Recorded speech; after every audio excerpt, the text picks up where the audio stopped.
My fellow Americans, I'm speaking to you tonight from the Oval Office. Before I begin, let me speak to important news from earlier today. After 8 months of nonstop negotiation, by my administration, a ceasefire and a hostage deal has been reached by Israel and Hamas, the elements of which I laid out in great detail in May of this year. This plan was developed and negotiated by my team and will be largely implemented by the incoming administration. That's why I told my team to keep the incoming administration fully informed, because that's how it should be, working together as Americans. This will be my final address to you from the American people from the Oval Office, from this desk as president. And I've been thinking a lot about who we are and maybe more importantly, who we should be.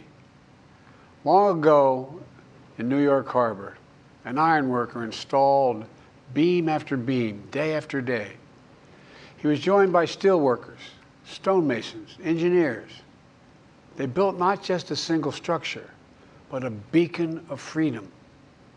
The very idea of America was so big, we felt the entire world needed to see.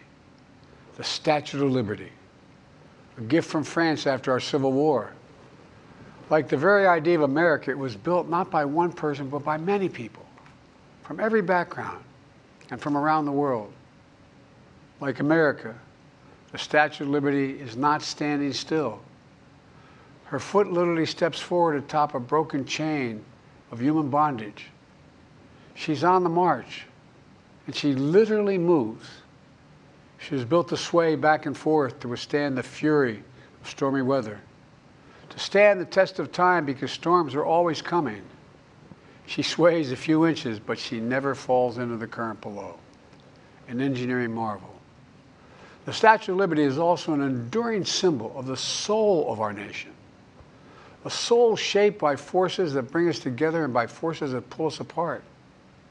And yet through good times and tough times, we've withstood it all.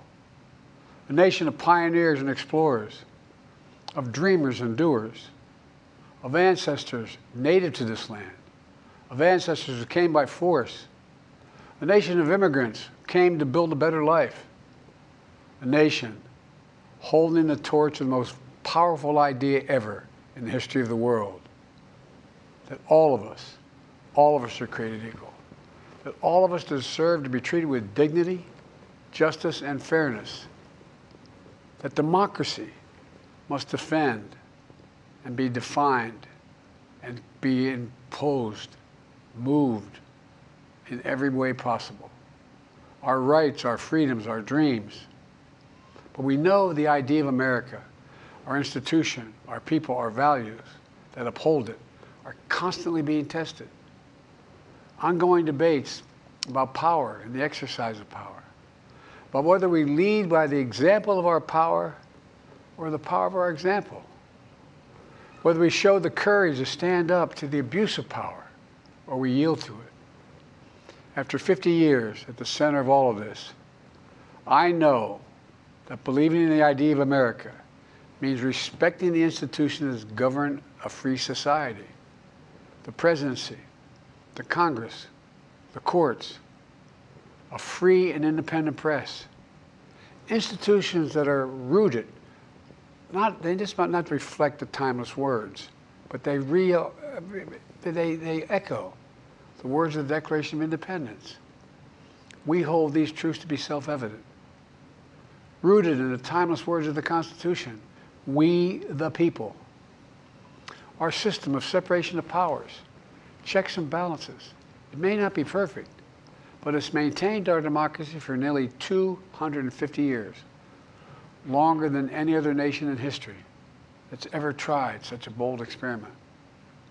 In the past 4 years, our democracy has held strong. And every day I've kept my commitment to be president for all Americans through one of the toughest periods in our nation's history. I've had a great partner in Vice President Kamala Harris. It's been the honor of my life to see the resilience of essential workers getting us through a once-in-a-century pandemic. The heroism of service members and first responders keeping us safe. The determination of advocates standing up for our rights and our freedoms, instead of losing their jobs to an economic crisis that we inherited. Millions of Americans now have the dignity of work. Millions of entrepreneurs and companies creating new businesses and industries, hiring American workers, using American products. And together, we've launched a new era of American possibilities.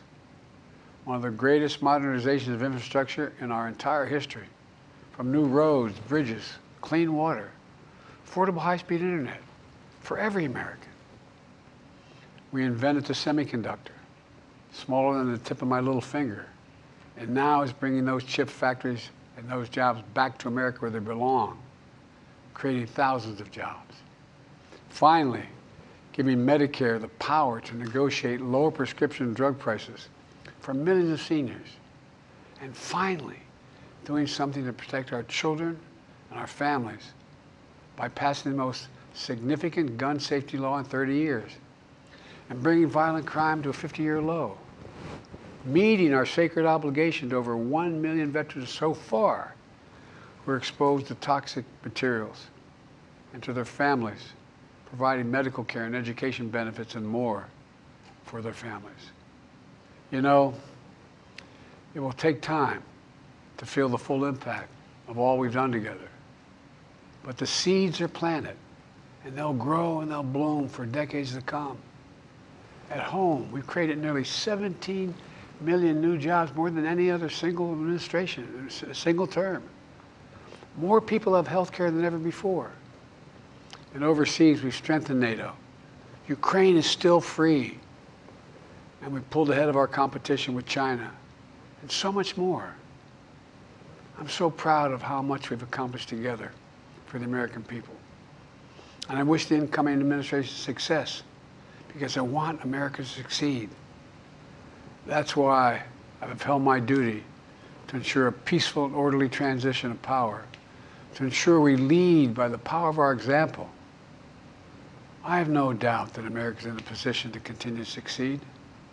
That's why my farewell address tonight, I want to warn the country of some things that give me great concern. This is a dangerous and that's a dangerous concentration of power in the hands of a very few ultra-wealthy people. And the dangerous consequences if their abuse of power is left unchecked. Today, an oligarchy is taking shape in America of extreme wealth, power, and influence that literally threatens our entire democracy, our basic rights and freedoms, and a fair shot for everyone to get ahead. We see the consequences all across America, and we've seen it before, more than a century ago. But the American people stood up to the robber barons back then and busted the trusts. They didn't punish the wealthy. Just made the wealthy play by the rules everybody else had to. Workers want rights to earn their fair share. You know, they were dealt into the deal, and it helped put us on a path to building the largest middle class, the most prosperous century any nation in the world has ever seen. And we've got to do that again. In the last 4 years, that is exactly what we've done. People should be able to make as much as they can, but play by the same rules, pay their fair share of taxes. So much is at stake. Right now, the existential threat of climate change has never been clearer. Just look across the country, from California to North Carolina. That's why I signed the most significant climate and clean energy law ever in the history of the world, and the rest of the world is trying to model it now. It's working, creating jobs and industries of the future. Now, we've proven we don't have to choose between protecting the environment and growing the economy. We're doing both. But powerful forces want to wield their unchecked influence to eliminate the steps we've taken to tackle the climate crisis, to serve their own interest for power and profit. We must not be bullied into sacrificing the future of our children and our grandchildren. We must keep pushing forward and push faster. There's no time to waste. It's also clear that American leadership in technology is an unparalleled source of innovation that can transform lives. We see the same dangers of the concentration of technology, power, and wealth. You know, his farewell address, President Eisenhower spoke of the dangers of the military-industrial complex. He warned us then about, and I quote, the potential for the disastrous rise of misplaced power, end of quote. 6 decades later, I'm equally concerned about the potential rise of a tech-industrial complex that could pose real dangers for our country as well. Americans are being buried under an avalanche of misinformation and disinformation, enabling the abuse of power. The free press is crumbling. Editors are disappearing. Social media is giving up on fact-checking. The truth is smothered by lies told for power and for profit. We must hold the social platforms accountable to protect our children, our families, and our very democracy from the abuse of power. Meanwhile, artificial intelligence is the most consequential technology of our time, perhaps of all time. Nothing offers more profound possibilities and risks for our economy and our security, our society, for humanity. Artificial intelligence even has the potential to help us answer my call to end cancer as we know it. But unless safeguards are in place, AI could spawn new threats to our rights, our way of life, to our privacy, how we work, and how we protect our nation. We must make sure AI is safe and trustworthy and good for all humankind. In the age of AI, it's more important than ever that the people must govern. And as the land of liberty, America, not China, must lead the world in the development of AI. You know, in the years ahead, it'll help to be, it's going to be up to the president, the presidency, the Congress, the courts, the free press, and the American people to confront these powerful forces.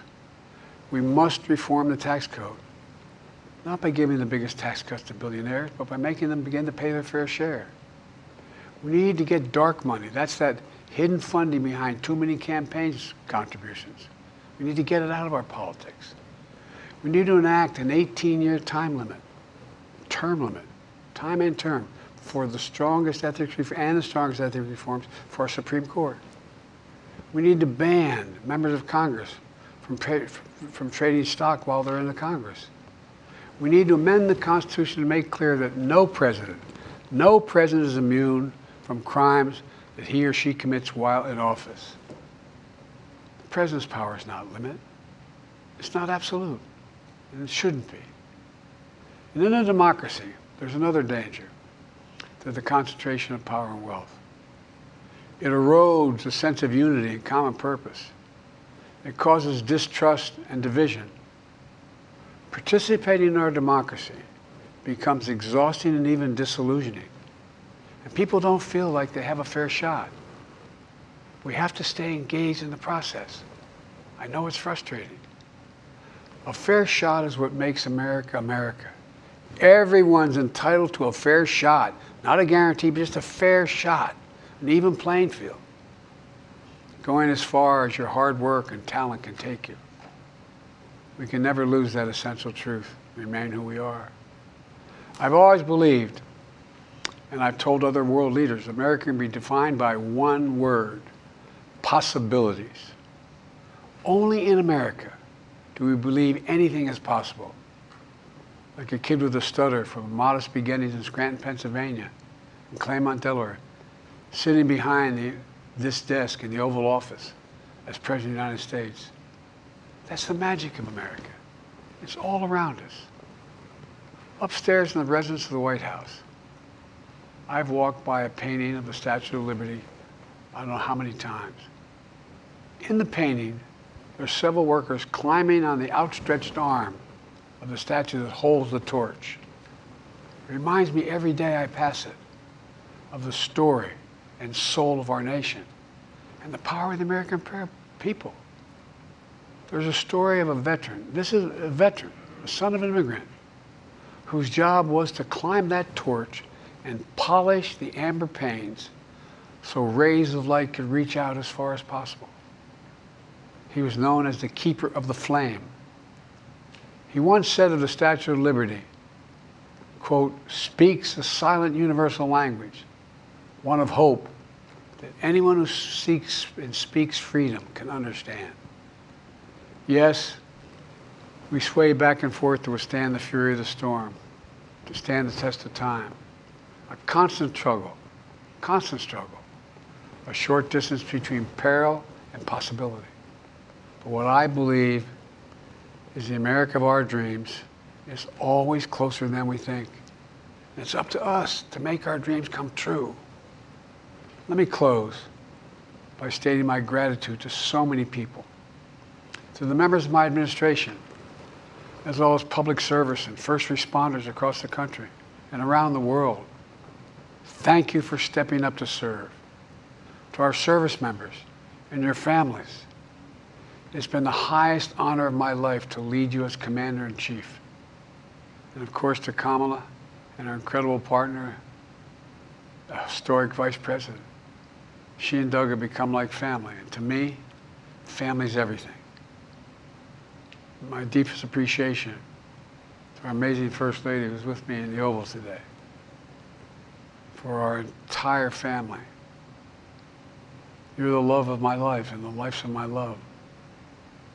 My eternal thanks to you, the American people.